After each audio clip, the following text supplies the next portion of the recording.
It just said never it was mind. good. Now we're good. Thank you. No problem. Yeah, I mean, obviously this is the last Big 12, hopefully ever. And I'm not sure if I'm going to be saddened by it, but I think I'm looking forward to getting to the SEC. Has been lingering long enough. It's like a rash, thinking you're moving, you're moving, you're moving. So finally coming together. So for me, I'm looking forward to the move. I think the team is looking forward to the move. I think the entire university is looking forward to the move. Instead of challenging ourselves in the SEC to see what we're capable of doing. I'm excited. I'm excited for this meet. Excited for the kids to compete. I think they understand the finality of it is that anytime this is the last one ever, you want to go out on top, and they're prepared. We have a few injuries, but nothing that overwhelming that's going to stop us from achieving the goal.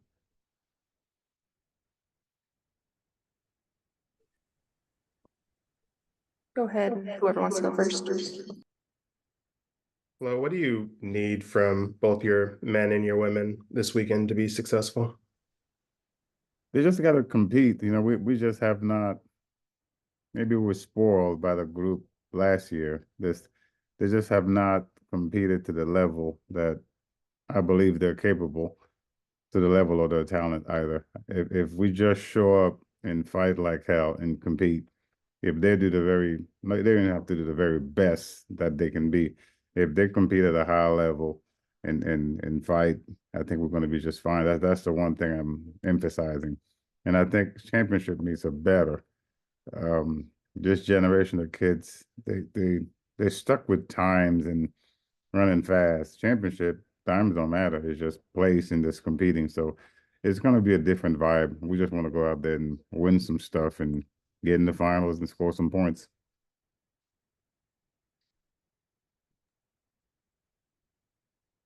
Flo, with so many UT teams winning Big 12 championships, do you and your kids feel any pressure to do the same? Yeah, right now I feel like I'm about 2 feet tall. I'm getting shorter. Every time somebody wins one, I'm like, yeah, I got shorter. Yeah, Del Conte has made it pretty clear that he told me you got to get that done because I think it might be the most we've ever won, something like that. So Right. yeah, it's imperative. Yeah, but right now I'm about 2 feet tall. Like I wish I would have been the guy that went first and got mine out the way, but the guy that goes last, man, it just sucks. You just like can't wait to get it over with. You mentioned the SEC. If I'm not mistaken, I think the top 5 teams in men's track are all SEC teams. Yes. And you guys are number 8 and Auburn's 10. Yes.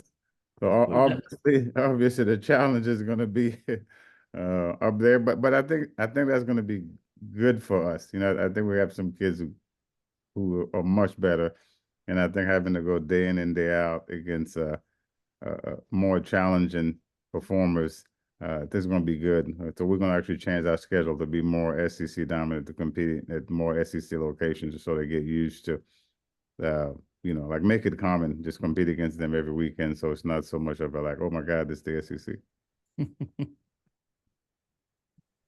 Well, are you going to miss anything about the Big 12? Yes, the trophies.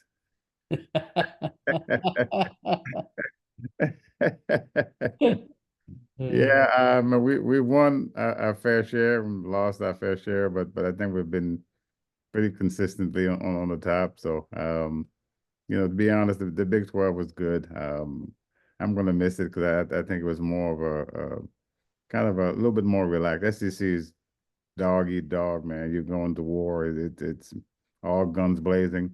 Where Big 12 is a solid competition with really good competitors, but the vibe is not like you're going to die this weekend if you don't win type of thing. So it's going to be sort of a different dynamics. Like there's definitely more animosity and more venom in the SEC than there is in the Big 12. Big 12, you're just competing. Kids are doing their best, and you move on. Coach, you mentioned maybe the team hasn't quite lived up to the intensity that you hoped. Is there anybody in particular you're hoping kind of takes the next step here this weekend? Yeah, Corona Davis. She hasn't competed at all. She's been dinged up here and there. Obviously, the top returning sprinter. We just have not, she's so much better than that. Just have not done that. Keely Smith has been banged up and hurt, but every time she competes at a very high level. I'd probably say Corona Davis is the one that I'm looking forward to watching her go out there and just show out and do what she can do. We just have not done. Well, from mentioning names, probably Busy Mana has not been the fly Busy Mana that it's been in previous years. So I'm looking forward to him just going out there and mixing it up as well. Lo, where do you feel, especially on the women's side, your relays are at this point of the season? Yeah, about 95% healthy. Injuries has been the plague. I mean, we get a paper cut. We're out for a couple of months, so it's just been that's weird. Like very, very strange. Cannot keep him healthy. We only ran the 4x1 once. I don't even call that running. We made an attempt at a 4x1 on the women's side one time, and everybody sort of been falling off to the wayside. But knocking on wood, 90% of the relays are healthy, and we got actually a couple of people in the backup who are also healthy, ready to go. The guys' side solid. The women just haven't been able to keep all four girls healthy enough to even run it. It's like we got two girls, you got three girls, you got two girls. Now everybody's sort of healthy and ready to go. So I'm looking forward to them competing. I mean, it's a good group. They're going to run fast. It's just a matter of can you just open up at the Big 12 and just keep your nerves about you and then pass the baton around. What about your long jumper? How's she looking? Pretty good. Just same thing. Just kind of dinged up here and there. Kind of slipped up on the board indoor. I mean, she had a great indoor season and got to the conference and hit the board funny and slipped and turned an ankle, and it was the end of that. And then by the time we got to NCAAs, I thought she could take one or two jumps, and she fouled the first two, and that was the end of that. But she came back, opened up with 23 feet PR, first meet, first jump. So she's about 90% healthy right now, just managing injuries and trying to make good decisions in practice. We're not 100%. And I'm not even going for that. I'm just going for about 95% and healthy. That's kind of the goal, is just stay healthy to the rest of the season. And what can you say about your shot putters on the women's side? Very good, very solid, very consistent. They've been dominant at the conference indoor. They took care of business. Even at DNC, it took care of business. Just got to come back and do it one more time. Obviously they're all three going to throw, well, not Maryland, but they're going to throw a disc as well. But they've been sort of the consistency piece of the team doing well. Yeah, I'd probably say Nina probably had the most impact on that group. She's just a fireball. I mean, she competes at a high level and she takes this thing seriously. And I think having her in the mix has elevated, I hired the two women, big time elevated. The practice are more competitive, and they're thrown far in practice. Just because you have one element of a edgy type of person that just really wants to be the very best, everybody have to rise up or get stepped on. He's a freshman, right? She's a freshman. Wow. Yeah. But she competed at a high level at the World U20s, and when you get a freshman who has been at the highest level, even if it's under 20, they've been there before, so the nerves don't really impact them. They've been sort of like to the top of the mountain, and they're okay with it, and that's what she brings. She just has experience at the highest level, and she's just fearless.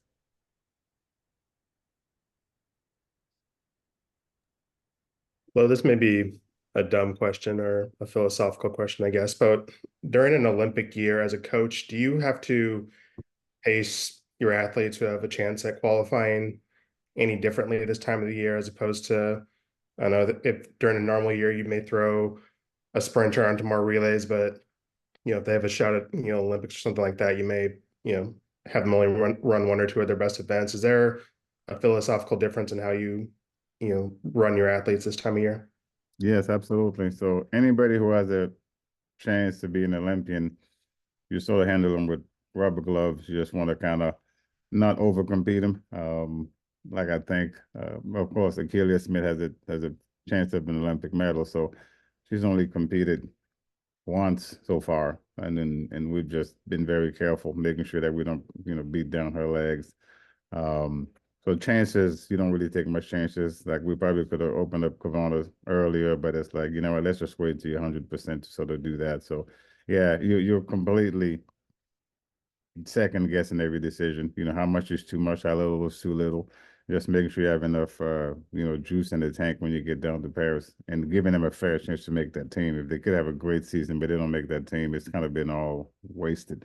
So anybody that has an outside chance of making it, Jeremiah has a chance to make it.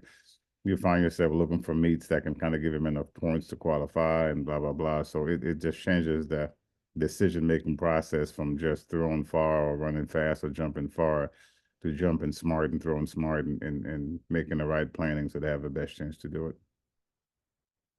How many candidates do you have seriously to be in Paris this summer? Whoa. I mean, it could really, it could be up, I'd probably say 7 if the world goes upside down, maybe a dozen. Some of them are not going to hit the standard, but there's a new process now where if you compete at a meet that's a goal level meet and you win that meet, you can accumulate enough points to make it to the Olympics. Like Jeremiah probably can't throw far enough to make the Olympic ace because it's really far.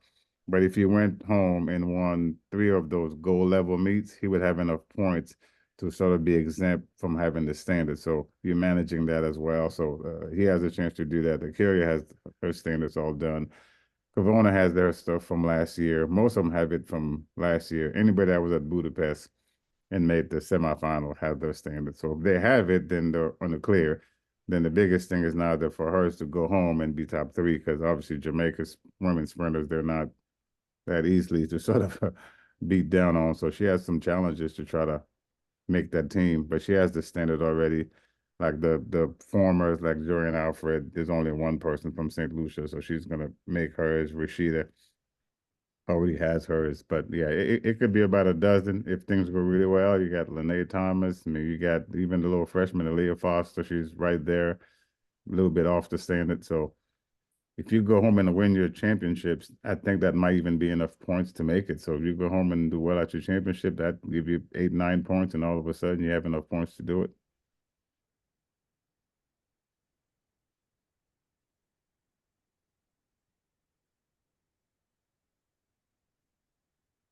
Anything else, y'all? I